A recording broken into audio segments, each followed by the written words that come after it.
Bapak Ibu, mari saya mendorong kita semuanya untuk tetap semangat, tetap berdoa, karena saya percaya doa dapat mengubah segala sesuatu. Amin. Tuhan Yesus berkata, saudara sekalian, mari datanglah kepadaku semua yang letih, lesu, dan berbeban berat. Aku akan memberikan kelegaan kepadamu. Saudaraku, tidak ada hal yang lain yang kita bisa lakukan kecuali kita datang mendekat kepada Tuhan. Lewat doa pagi semacam ini, saya sungguh diberkati Tuhan. Lewat doa pagi semacam ini, saudara sekalian, yang tadinya lemah kembali dikuatkan oleh Tuhan. Lewat doa pagi semacam ini, banyak orang merasakan Tuhan telah memberkati kita semua. Mari saudara sekalian, mari kita ikut di dalam doa pagi ini. Ini memberkati kita, sungguh ini sangat memberkati kita. Saya sekali lagi menghimbau, mengajak saudara semua untuk ikutlah, datanglah, bersekutulah lewat doa pagi semacam ini. Amin.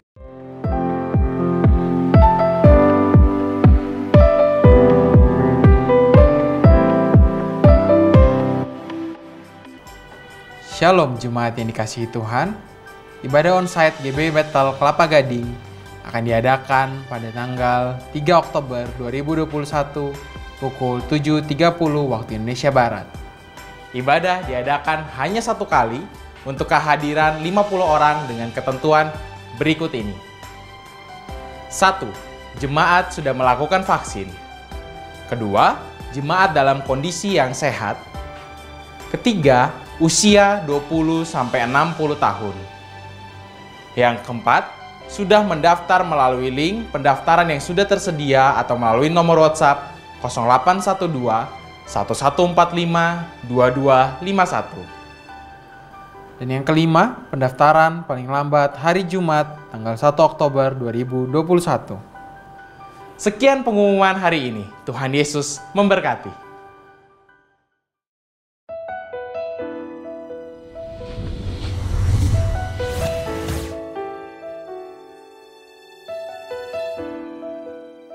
Shalom saudaraku, senang sekali saya pada hari ini bisa menyampaikan pesan dengan judul Menjadi Gereja Misioner.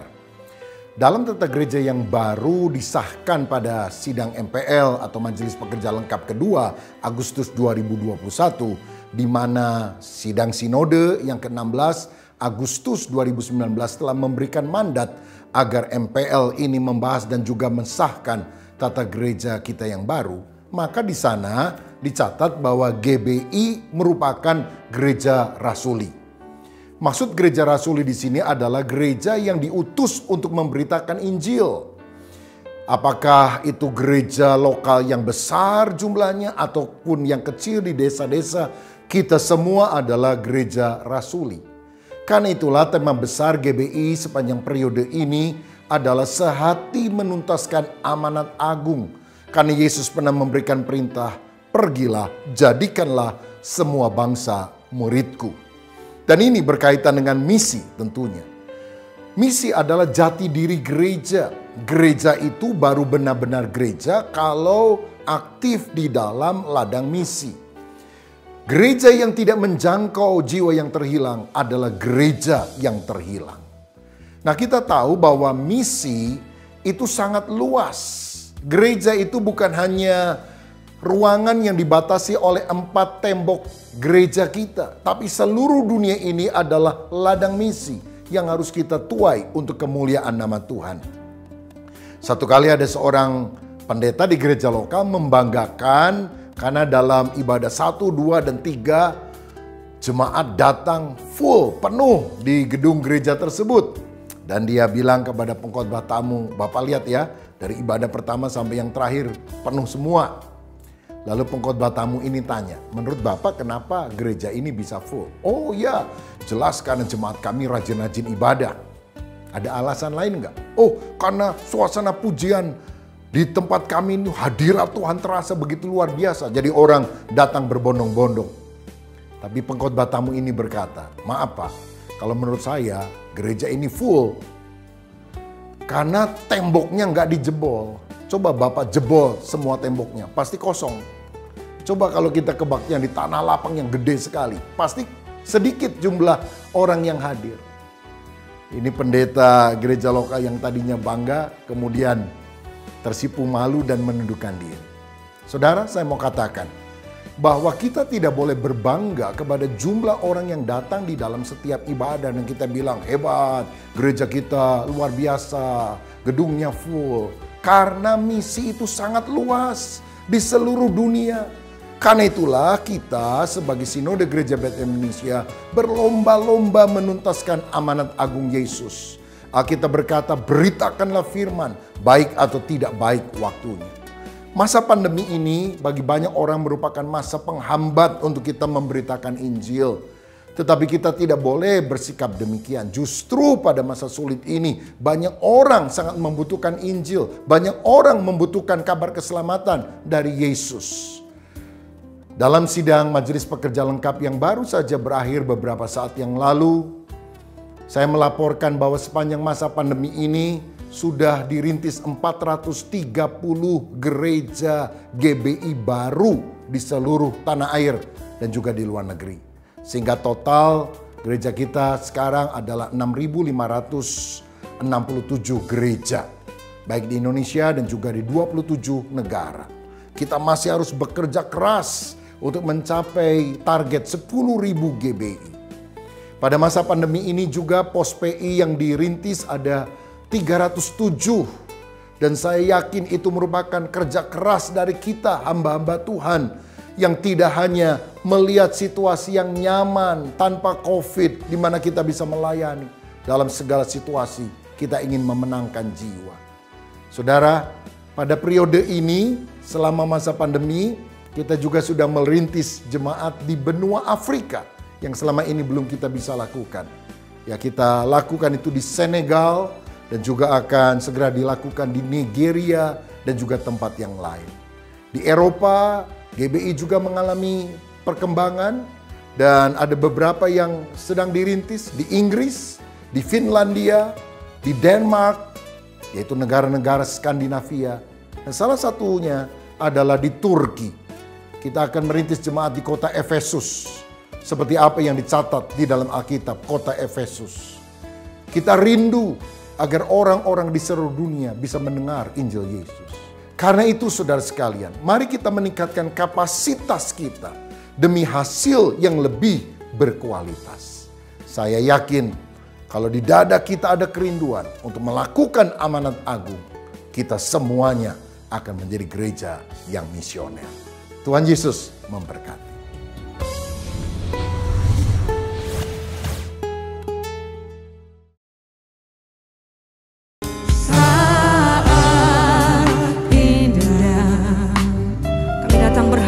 Denganmu Tuhan. Mari memuji dan menyembah Tuhan bersama-sama dalam Worship Night yang diadakan pada hari Rabu 29 September jam 7.30 malam live on YouTube channel GBI Bethel. Disertai renungan malam bersama PDP Putra Tarigan.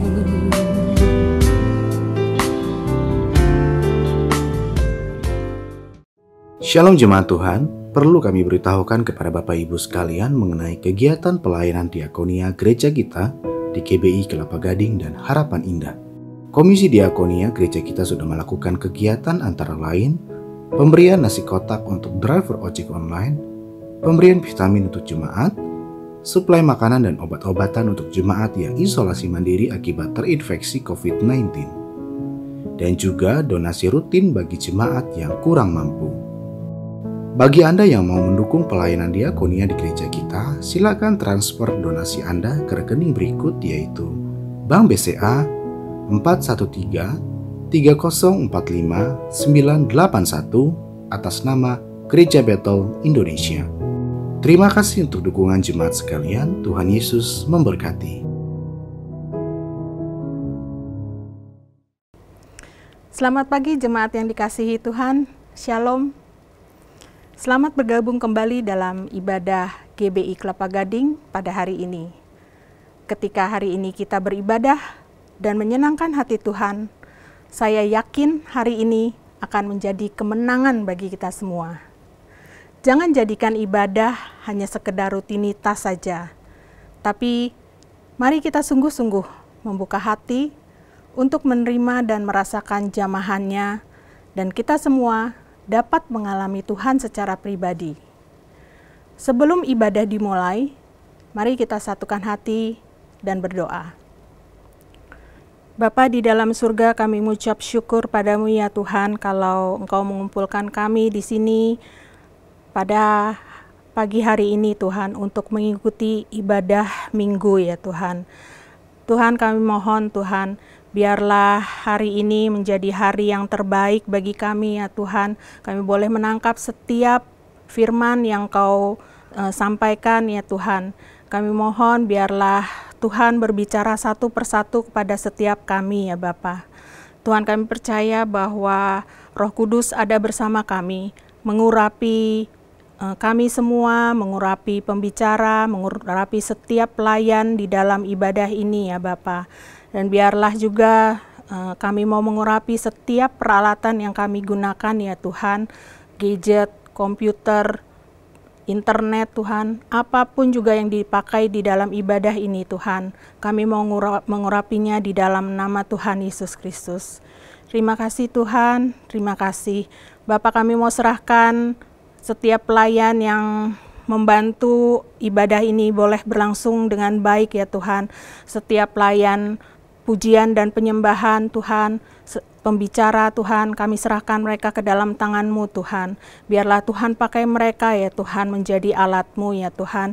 Dan firman yang disampaikan adalah sungguh firman yang daripada-Mu ya Tuhan.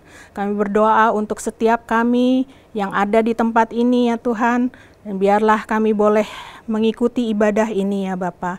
Setiap firman yang ditaburkan Tuhan, kami percaya akan masuk di dalam hati kami, bertumbuh dan berakar, dan kami siap melakukannya di dalam kehidupan kami selanjutnya. Terima kasih Tuhan. Di dalam nama Tuhan Yesus Kristus, kami sudah berdoa dan mengucap syukur. Haleluya. Amin. Selamat beribadah. Tuhan Yesus memberkati. Shalom jemaat sekalian, berjumpa lagi pada hari ini. Kita mau bersama bersuka di dalam nama Tuhan. Yang setuju boleh lambaikan tangannya.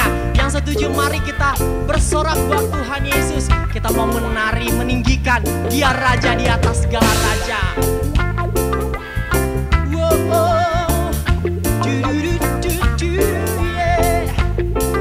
Mari katakan, sungguh Kau mempesona. Haleluya.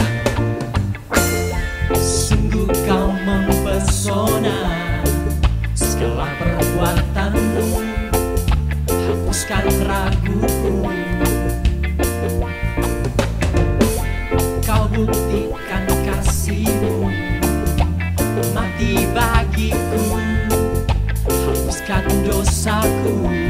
Sungguh Kau mempesona, sungguh Kau mempesona, segala perbuatanmu hapuskan raguku. Kau buktikan kasih-Mu, mati bagiku, hapuskan dosaku. Kau ubahkan hidupku, semua menjadi baru. Sekarang ku bersuka di dalam-Mu Yesusku. Kau jagai hidupku, melangkah di jalan-Mu, sampai ku terima mahkota bagi kehidupanku.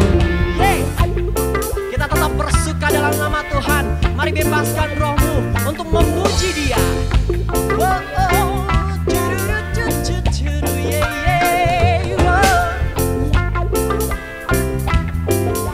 Bahwa Dia sungguh mempesona. Mari katakan, sungguh Engkau Tuhan yang mempesona. Haleluya. Sungguh Kau mempesona, segala perbuatanmu hapuskan raguku. Dia buktikan kasih-Nya, kasih-Nya, mati bagiku, hapuskan dosaku. Kau ubahkan hidupku, semua menjadi baru. Sekarang ku bersuka Kau jagai hidupku, melangkah di jalanmu, sampai ku terima mahkota kehidupanku. Shalalalala. Dengan kedua tanganmu mari angkat, katakan.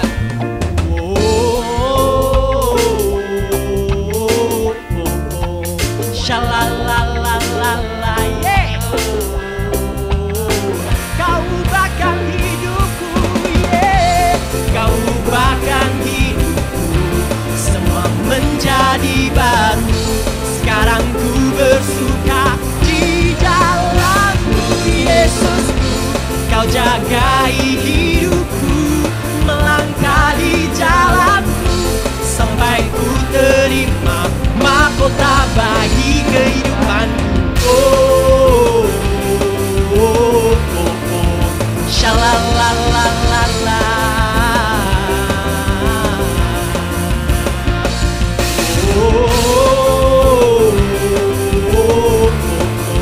Shalalalala. Bagi kehidupanku. Haleluya, mari beri tepuk tangan buat Tuhan Yesus. Jemaat sekalian, kita masih bersorak buat kemuliaan nama Tuhan. Kita mau masih meninggikan Dia Raja di atas segala raja. Yang mungkin lagi duduk saat ini, saya undang untuk bangkit berdiri. Mari kita berekspresi buat kemuliaan nama Tuhan, karena Dialah Raja di atas segalanya. Haleluya. Mari katakan pujian ini, hidupku di tangan-Mu. Hidupku di tangan-Mu, anugerah bagiku, sungguh itu tak pernah terpikirkan. Kau memakai hidupku dengan kekuatan-Mu. Kau lengkapi hidupku, sungguh itu tak pernah terbayangkan. Kau memakai hidupku, Yesusku, bagai anak panah di tangan pahlawan. Demikian hidupku di tangan-Mu, aku kan melesat di garis terdepan. Dengan kuasa-Mu hancurkan musuhku.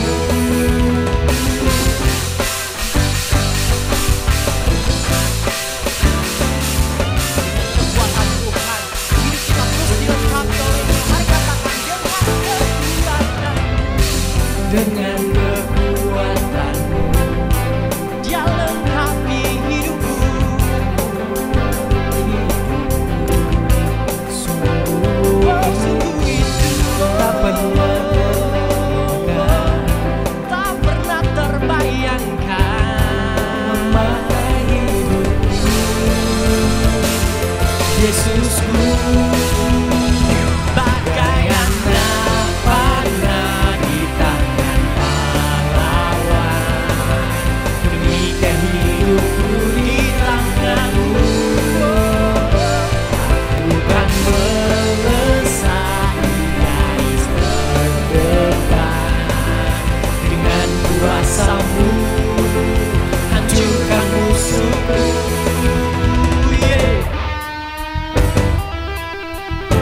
Boleh kita lambaikan tangan buat Tuhan Yesus. Haleluya. Haleluya.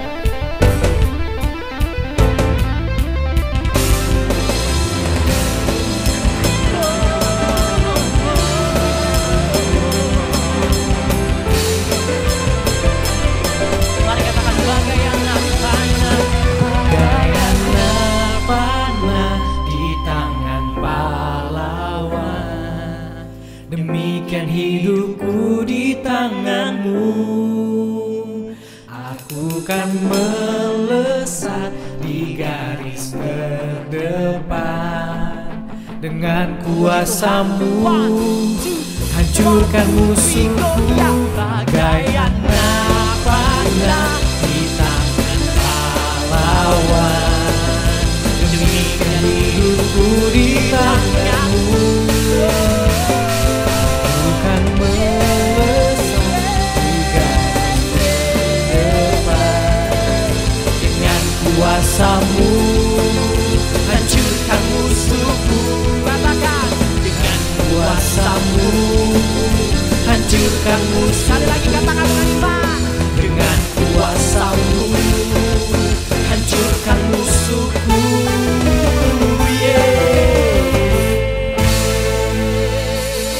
Tuhan Yesus baik.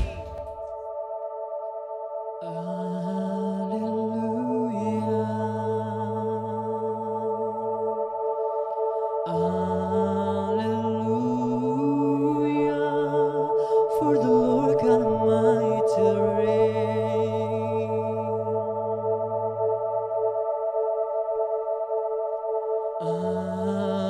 Hallelujah.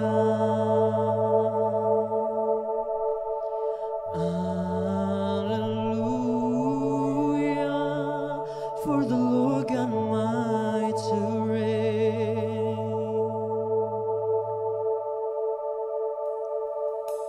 Hallelujah,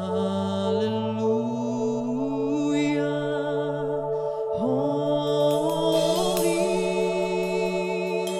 holy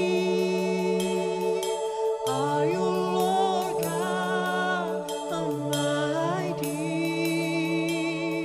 Worthy is the Lamb, worthy is the Lamb.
abadikan.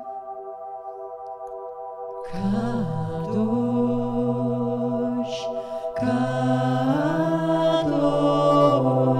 Kadosh, Wishing Kadosh, Kadosh,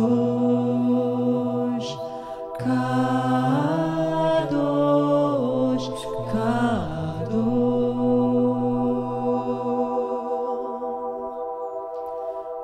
Adonai, Elohim, Zevaot,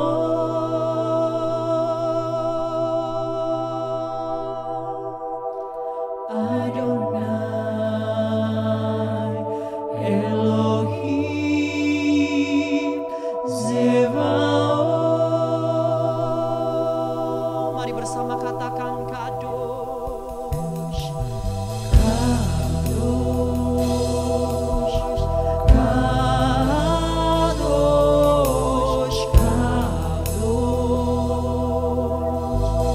Kadosh Adonai, Kadosh,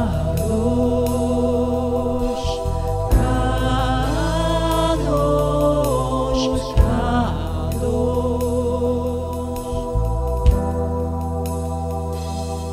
Adonai, Elohim, Zevaot,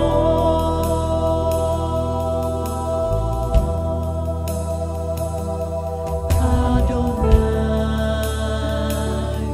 Elohim,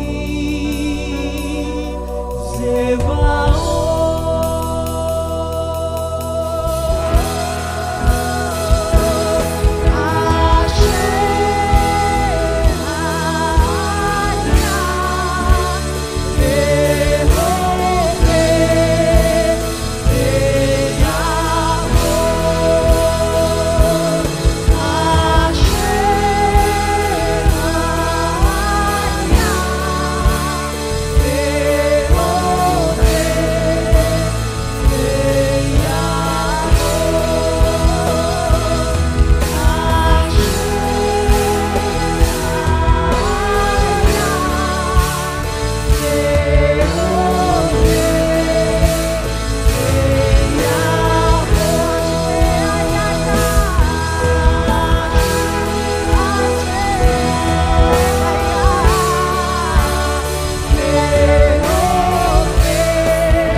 Thank you, Jesus. Thank you, Lord. We give you all the praise. Terima kasih Tuhan Yesus, ini setiap pujian dan penyembahan kami, kiranya ini menyenangkan hati-Mu. Sebentar kami akan mendengarkan sabda kebenaran firman-Mu. Bersabdalah melalui mulut bibir hamba-Mu, kiranya kami terus hidup di dalam kebenaran-Mu. Terima kasih Yesus, berkati kami. Haleluya. Amin. Shalom saudara dikasih oleh Tuhan Yesus Kristus. Senang sekali saya Pendeta Rubin Adi Abraham bisa melayani Anda pada ibadah ini. Hari ini saya akan menyampaikan firman dengan judul Kesehatan Keuangan. Satu kali ada seorang suami yang ketika pulang dari tempat kerjanya melihat istrinya menangis di rumah. Dia kaget dan berkata, "Kenapa kamu menangis? Apa kamu sakit? Apa kamu ada masalah?" Oh bukan mas, saya baru saja baca buku, endingnya sedih banget. Oh buku novel ya, kata suaminya. Bukan, buku yang saya baca buku tabungan kita. Endingnya kok sedih banget katanya. Rupanya saudara, keluarga ini kondisi keuangannya sedang bermasalah. Rupanya kekurangan uang itu seringkali menjadi pergumulan di dalam banyak keluarga.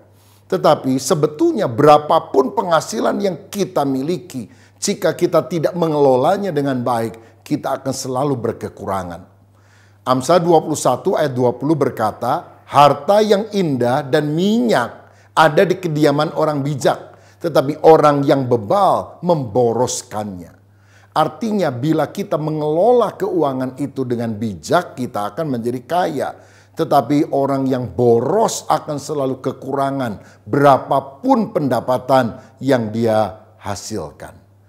Saudara, sekitar 50% perceraian yang terjadi itu disebabkan karena masalah keuangan. Rupanya janji nikah yang berkata sampai maut, death, memisahkan kita, pada masa kini telah dimodifikasi menjadi sampai hutang, debt, yang memisahkan kita. Nah karena itulah kita harus sungguh-sungguh belajar memiliki kondisi keuangan yang sehat. Saya tahu di tengah pandemi COVID-19 ini adalah masa sulit yang tentu juga berimbas pada masalah keuangan kita. Tetapi saya percaya masa ini seharusnya khususnya pasangan suami istri harus saling menopang, jangan saling menyalahkan. Istri jangan cuma ngomel saja, ngeluh saja, apalagi marah-marahin suami. Nggak becus loh cari duit. Justru istri harus berdoa, mendukung, bahkan membantu usaha dari suaminya. Jualan apa kek? Makanan misalnya, jualan online, atau asuransi atau apa. Kalau nggak mau bantu ya jangan ngomel terus. Tapi doakan dan dukung. Nah jika demikian bagaimana caranya kita bisa memiliki kondisi keuangan yang sehat? Saya akan bagikan 4 kunci, 4B. Yang pertama, buat rencana. Dalam Lukas 14 ayat 28 dikatakan, sebab siapakah di antara kamu yang kalau mau mendirikan sebuah menara tidak duduk dahulu membuat anggaran biayanya, kalau-kalau cukup uangnya untuk menyelesaikan pekerjaan itu. Ada ungkapan yang berkata, if you fail to plan, you plan to fail. Jika saudara gagal membuat rencana, engkau merencanakan kegagalan bagi dirimu sendiri. Nah, seperti orang membangun menara, dia harus hitung dulu dong. Jangan sampai di tengah jalan uangnya habis dan menaranya tidak jadi bangunan mangkrak. Nah, sebetulnya dari sejak awal pernikahan, suami istri itu harus berunding dan sepakat siapa yang akan memegang uang. Tidak mesti suami atau tidak mesti istri. Yang penting adalah kesepakatan kita siapa yang lebih rapi, siapa yang bisa mengatur dan tidak boros serta nggak berantakan pembukuannya. Dialah yang diharapkan bisa mengelola keuangan. Karena itu milikilah RAPBK. Rencana anggaran pendapatan dan belanja dari keluarga. Nah yang paling penting adalah pemasukan kita tidak boleh lebih kecil daripada pengeluaran. Pengeluarannya justru yang harus lebih kecil daripada pemasukan. Jangan besar pasak daripada tiang. Jadi kalau misalnya saudara penghasilannya sekian 100%. Pengeluarannya paling maksimal 80%. Jadi kalau penghasilan saudara 10 juta, pengeluaranmu paling maksimal 8 juta. Sisanya untuk apa? Ya ditabung. Nah saudara sekalian, perencanaan itu menyangkut soal budgeting. Kita harus membuat budget. Saya anjurkan ya, kalau saudara membuat budget, yang pertama persepuluhan yang adalah milik Tuhan 10%. Yang kedua, untuk menabung atau investasi 20%. Ini jangan disisakan di akhir karena biasanya sulit untuk menabung, tetapi harus disisihkan di awal. Yang ketiga, kita harus menabur benih. Maksudnya untuk orang tua, untuk orang miskin, untuk pelayanan gereja dan sebagainya Lalu 60% lebihnya baru untuk kebutuhan hidup sehari-hari. Nah, kebutuhan hidup itu apa saja? Ya, tentu banyak aspeknya. Antara lain untuk keperluan rumah tangga, cicilan rumah, bayar listrik, bayar telepon atau pulsa, juga untuk pendidikan anak, bajunya, itu kira-kira 35%. Jadi kalau penghasilan saudara 10 juta, maka 3,5 juta itu untuk keperluan rumah tangga. Berikutnya untuk makanan bisa 25% dari jumlah 6 juta tadi. Berarti 2,5 juta. Nah kalau dibagi 30 hari dalam sebulan, berarti sehari hanya 83.000. Nah saudara karena itu berhemat. Jangan cuma mikir, waduh makan apa ya di hari ini, makan di mana ya? Mau makan steak atau makan Jepang atau makan apa. Tapi coba saudara dalam budget itu lihat. Oh ternyata cuma 83.000 loh per hari untuk keluarga kita. Maka istri perlu belajar masak. Atau kalau bosen masak bisa catering lah. Karena kalau catering kan biayanya lebih jelas, bisa lebih terukur. Lalu sisanya misalnya untuk shopping dan rekreasi ya 5%, ya kira-kira 500.000. Kok kecil banget? Ya memang sudah habis saudara sekalian budgetnya. Nah jadi belajarlah membuat planning. Sehingga kalau kita mau beli sesuatu tidak impulsif karena dorongan hati sesaat. Tapi benar-benar punya perencanaan yang matang. Saya yakin kalau kita punya budgeting maka keuangan kita akan sehat. Yang kedua, supaya kondisi keuangan kita sehat dan baik, kita harus belajar merasa cukup.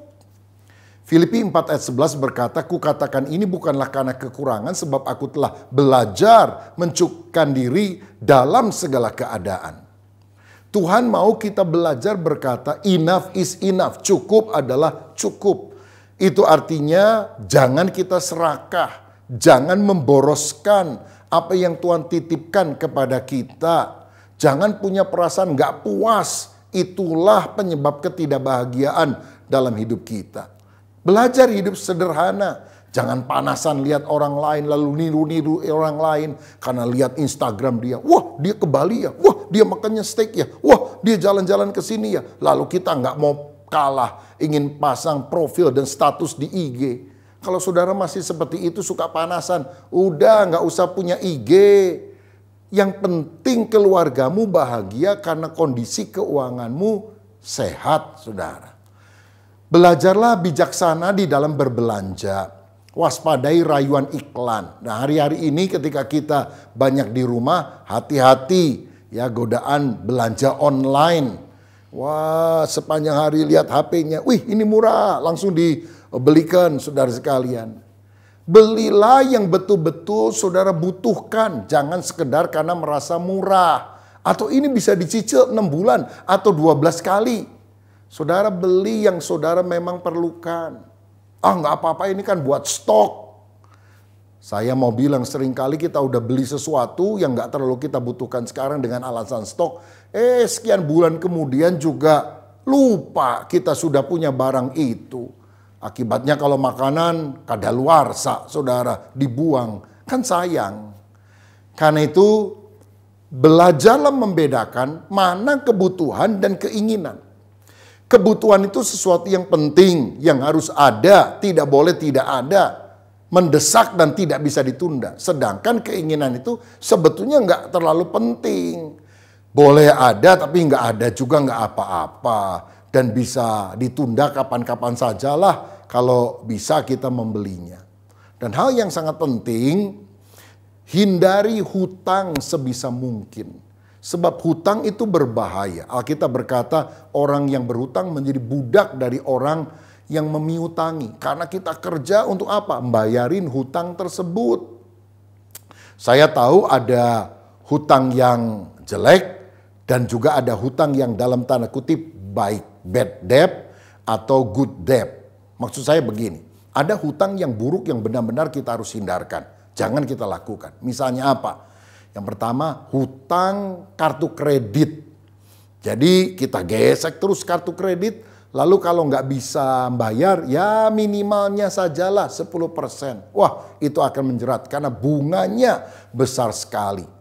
Jadi saudara sekalian, jangan telat bayar kartu kredit. Apalagi pinjam uang tunai melalui kartu kredit. Kalau saudara kebanyakan kartu kredit, udah ditutup-tutupin sajalah. Paling maksimal 1. Karena kan ada iuran tahunan yang saudara juga harus bayarkan. Dan ini seringkali menggoda kita untuk kita mengeluarkan uang, padahal itu adalah utang atau pinjaman.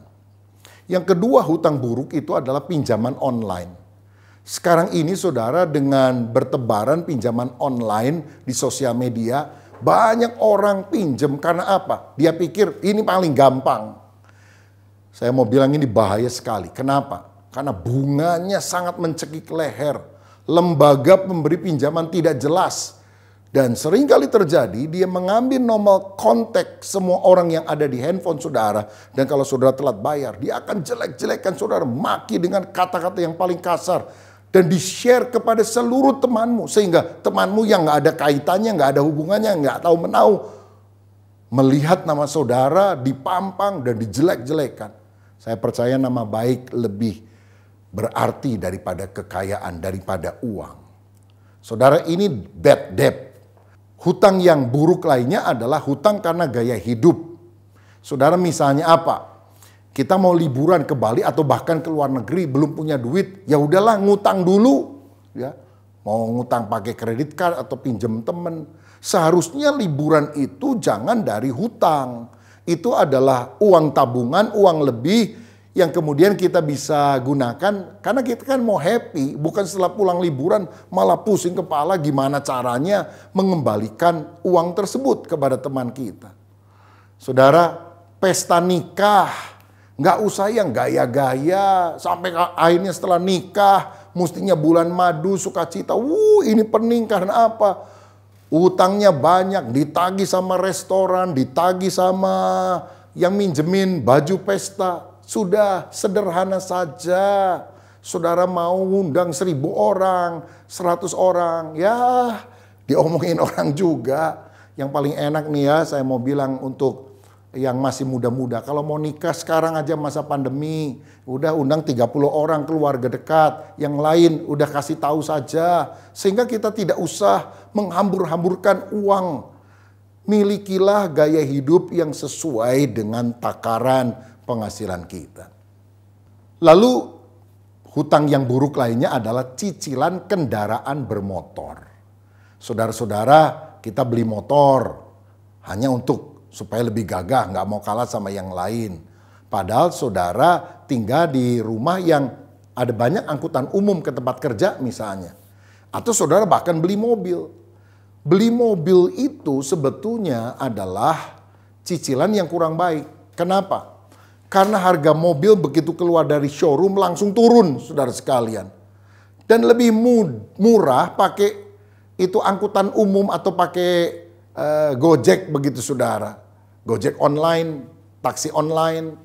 Karena kalau punya mobil harus bayar bensin, harus bayar parkir yang sekarang tambah mahal, harus biaya asuransinya, biaya perawatannya, dan sebagainya. Nah karena itu kalau nggak terlalu perlu, ya gunakan kendaraan umum. Nah tetapi saya juga tahu ada hutang yang masih bisa ditolerir, karena ini merupakan hutang untuk sesuatu yang produktif. Misalnya apa? Saudara mengajukan KPR, kredit pemilikan rumah. Nah tentu saja kita semuanya apalagi yang sudah berkeluarga sangat baik untuk memiliki rumah sendiri. Dan tentu saja itu harus sesuai dengan kemampuan. Nah sebetulnya yang paling baik itu ya cicilan itu kira-kira mestinya 30% lah dari seluruh penghasilan bulanan kita. Kalau lebih daripada itu yang benar-benar harus mengetatkan ikat pinggang, artinya harus berhemat betul supaya cicilan KPR ini bisa dilunasi tepat waktu. Saudara-saudara, kemudian hutang yang boleh dianggap produktif adalah untuk modal usaha. Misalnya saudara beli motor, bukan untuk gagah-gagahan, bukan untuk supaya kita bisa hanya sekedar lebih enak pergi ke kantor atau ke tempat yang lain. Tapi motor itu kita jadikan sebagai modal karena saudara mau jadi kerja ojek online misalnya. Jadi motormu kan bisa menghasilkan uang. Atau beli properti, ya beli ruko misalnya, beli apartemen atau beli rumah untuk disewa-sewakan kepada orang lain. Jadi tempat kos-kosan lah katakan. Maka itu bisa menjadi hutang yang produktif.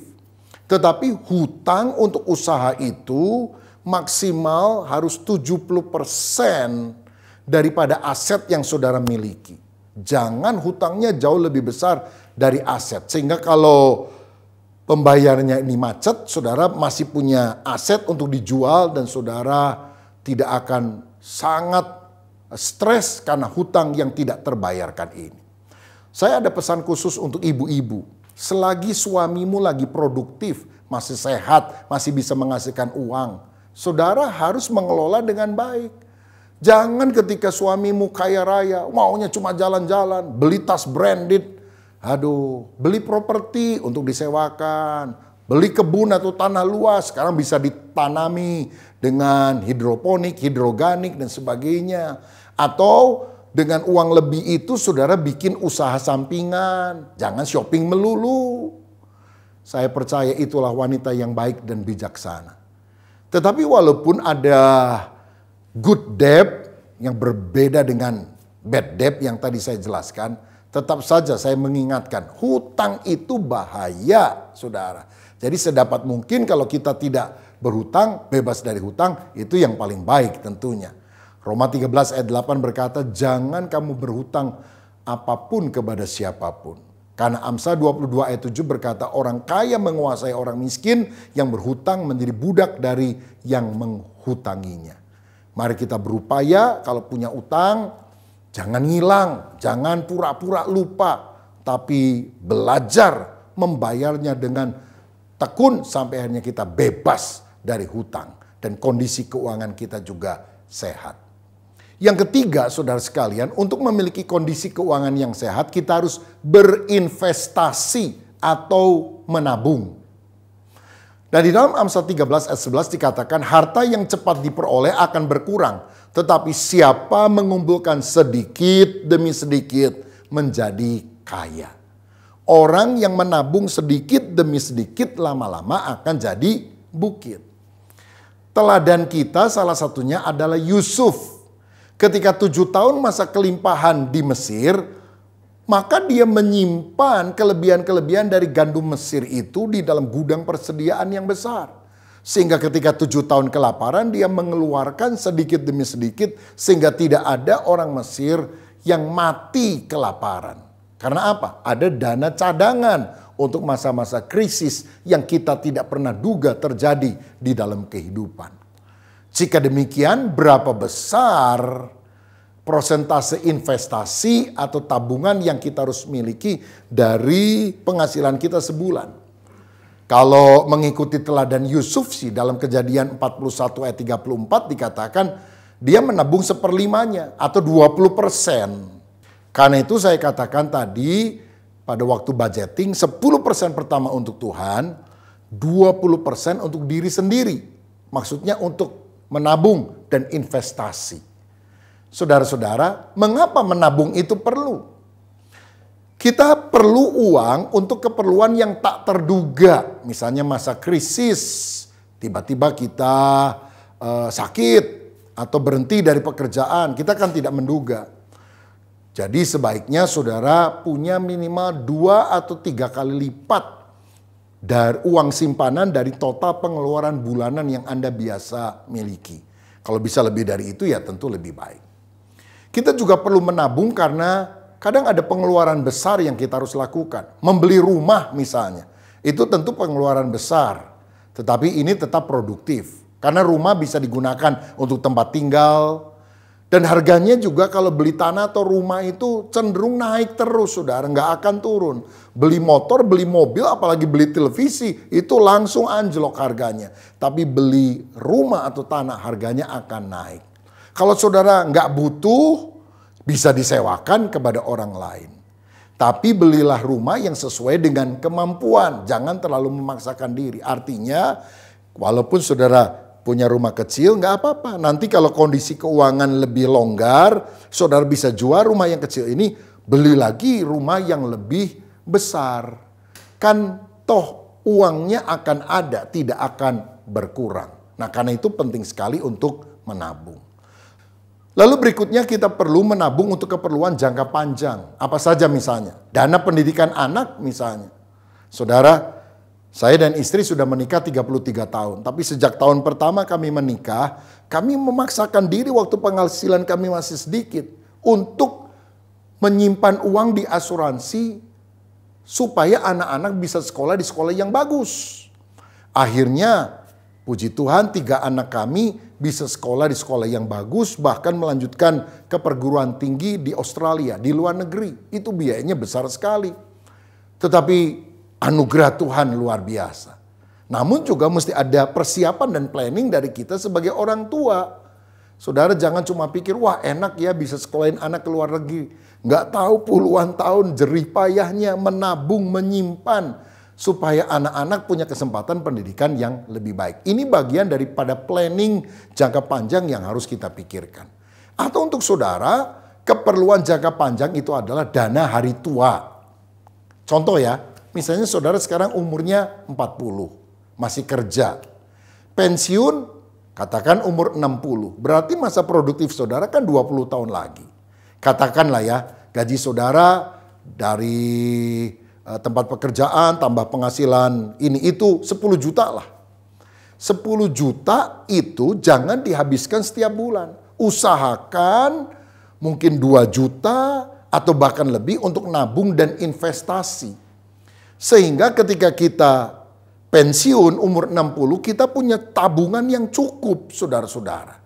Karena begini, setelah pensiun umur 60, kan saudara nggak langsung mati toh. Misalnya matinya katakan umur 80, berarti masih 20 tahun lagi loh. Mesti hidup tanpa ada penghasilan rutin yang mungkin kita dapatkan dari gaji kita seperti waktu kita masih produktif. Nah, bagaimana supaya kebutuhan 10 juta per bulan itu bisa tetap tercover dalam 20 tahun masa pensiun itu? Itulah pentingnya nabung atau investasi. Jadi kalau saudara tahu bahwa 20 tahun yang akan datang dari usia 60 sampai 80 saudara tidak menghasilkan uang lagi dan rata-rata per bulan kau butuh 10 juta, itu kan kalau 20 tahun 10 juta kali 20 tahun artinya 240 bulan.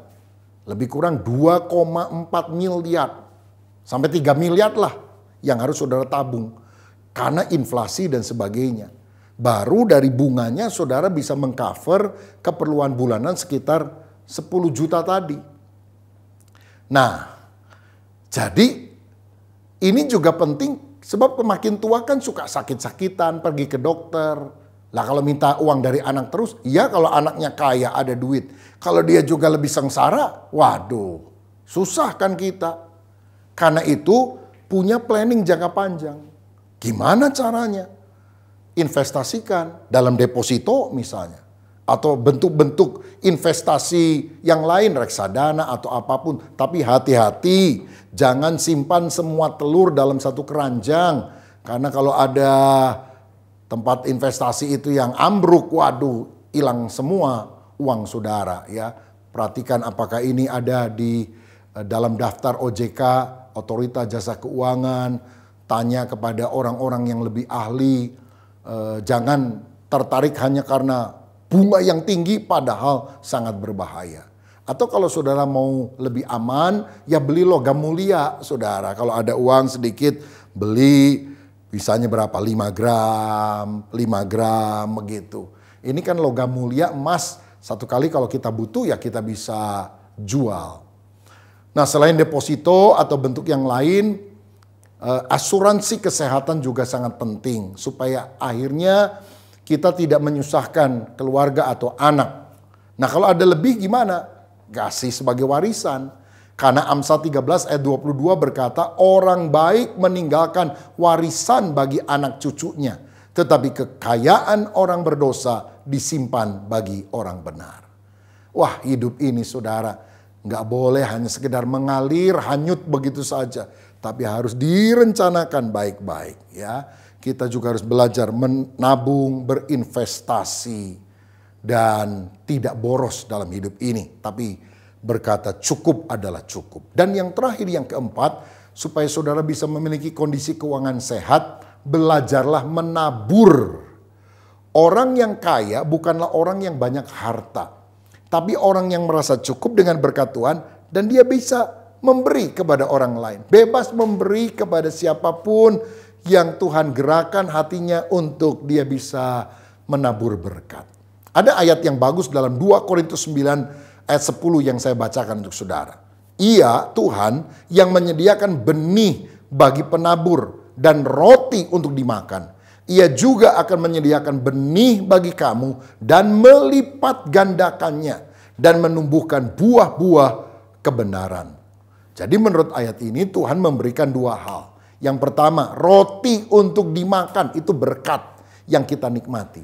Tapi yang kedua, jangan lupa ada benih untuk ditabur. Contohnya, kalau saudara makan buah mangga, habis dikupas, dimakan dagingnya, kan ada peloknya. Nah, peloknya itu jangan dimakan, saudara sekalian. Peloknya itu, bijinya yang gede itu harus ditabur supaya bertumbuh lagi. Lah kalau saudara makan mangga sama peloknya, waduh, dibawa ke rumah sakit. Jadi ingat loh, dari semua yang kita dapatkan, itu ada roti untuk kita makan, tapi juga ada benih untuk ditabur. Nah, supaya gampang saya bagi dua jenis taburan. Pertama adalah persepuluhan dan yang kedua adalah persembahan. Walaupun saya tahu banyak orang berkata bahwa persepuluhan itu milik Tuhan, jadi tidak masuk taburan. Tapi supaya gampang saya jelaskan begini. Yang pertama, persepuluhan itu harus dibawa kepada Tuhan. Persepuluhan artinya 10% dari semua uang yang saudara dapatkan pada bulan itu.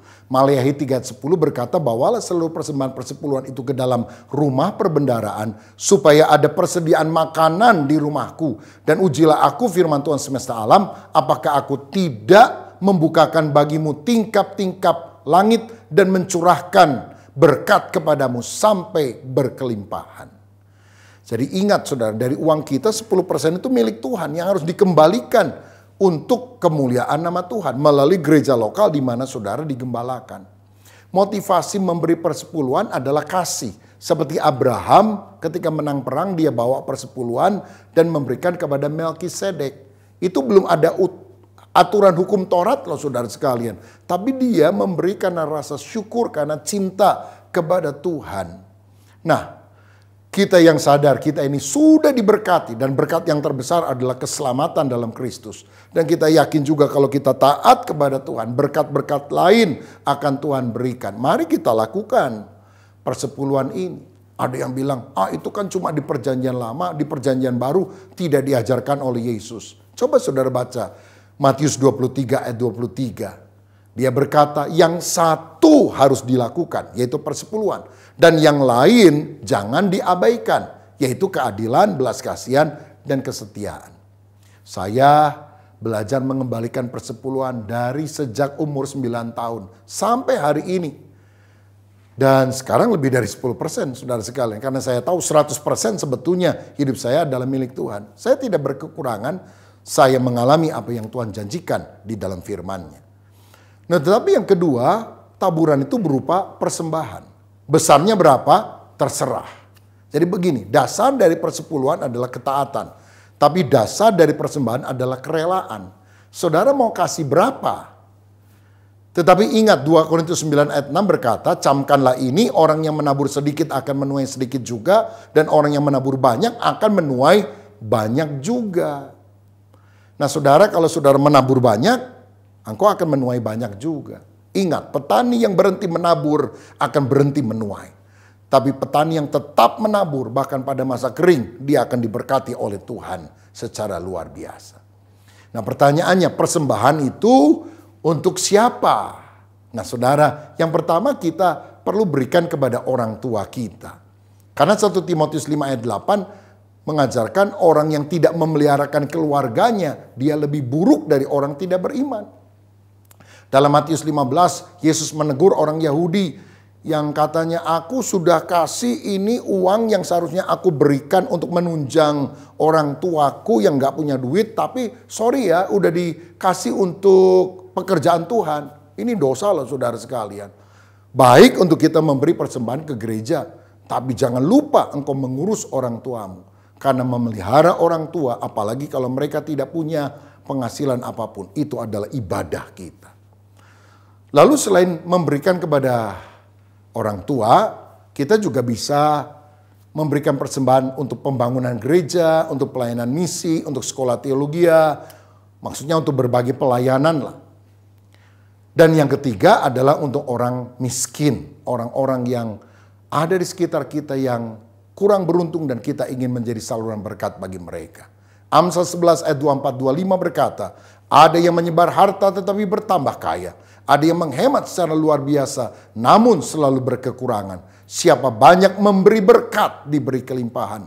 Siapa memberi minum ia sendiri akan diberi minum. Saudara belajar menabur.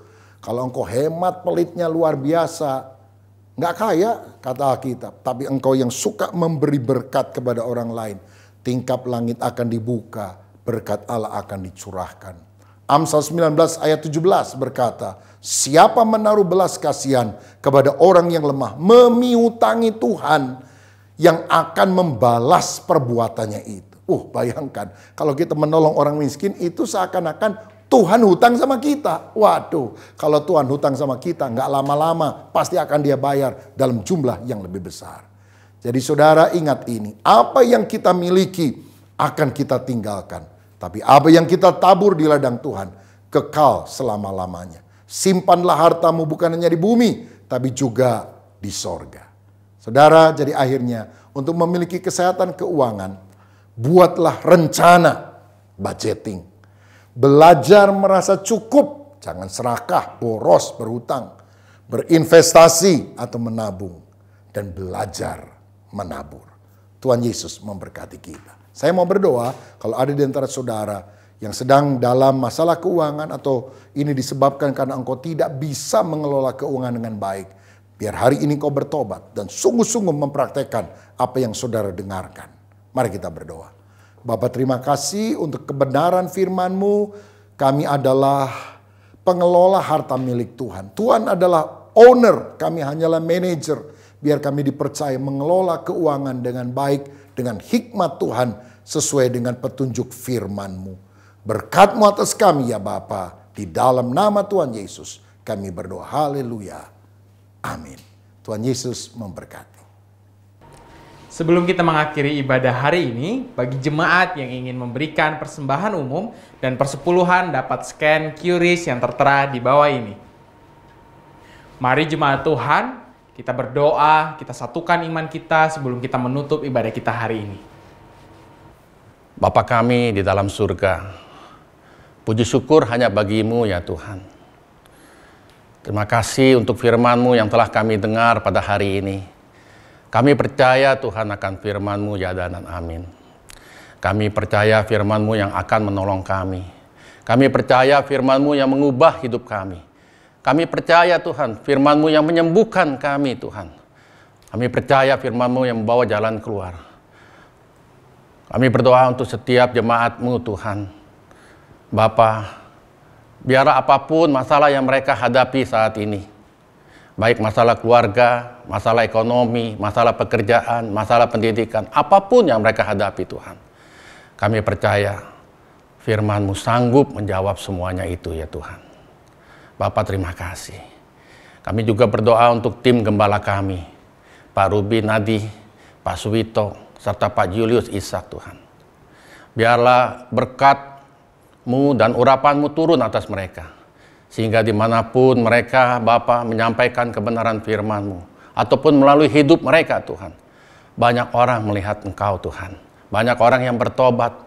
Banyak mereka, Tuhan, mencari Engkau, Tuhan, dengan sungguh-sungguh. Bapa, terima kasih. Tak lupa juga kami berdoa untuk bangsa dan negara kami yang kami cintai ini Tuhan, Indonesia. Ya Bapa, kami percaya, Tuhan, Engkau punya rencana yang indah pada Indonesia. Engkau tahu Tuhan ekonomi Indonesia saat ini Tuhan. Bapa yang sedang terpuruk. Banyak orang kehilangan pekerjaan. Banyak orang kehilangan Bapak usaha. Bahkan banyak masalah yang mereka hadapi Tuhan di masa-masa sulit ini. Bapak, kami berdoa untuk Presiden Jokowi Tuhan. Dan Wakil Presiden Pak Ma'ruf Amin. Dan seluruh menteri. Dan seluruh Bapak pejabat sampai di daerah Tuhan. Biarlah Bapak berkat-Mu, hikmat-Mu turun atas mereka. Mereka Bapak dengan sungguh-sungguh Tuhan. Menjalankan roda pemerintahan ini Bapak dengan jujur, dengan benar, dengan adil Tuhan. Tuhan tolong. Sehingga bangsa ini Bapak segera pulih. Sehingga Bapak, bangsa ini Bapak kembali seperti normal Tuhan. Bapak terima kasih Bapak. Terpujilah nama-Mu Tuhan. Dalam nama Yesus. Saudara, siapkan hati kita, angkatlah kedua tanganmu. Tuhan memberkati hidupmu. Tuhan memberkati keluargamu. Tuhan memberkati pekerjaanmu. Tuhan memberkati pendidikanmu. Tuhan memberkati apapun yang kau pegang menjadi berhasil. Terimalah berkat dari Tuhan. Kasih dari Allah Bapa, kasih sayang dari Tuhan kita Yesus Kristus, dan penyertaan Roh Kudus mulai hari ini sampai kedatangan Tuhan Yesus kedua kali. Semua yang percaya katakan amin. Tuhan Yesus memberkati.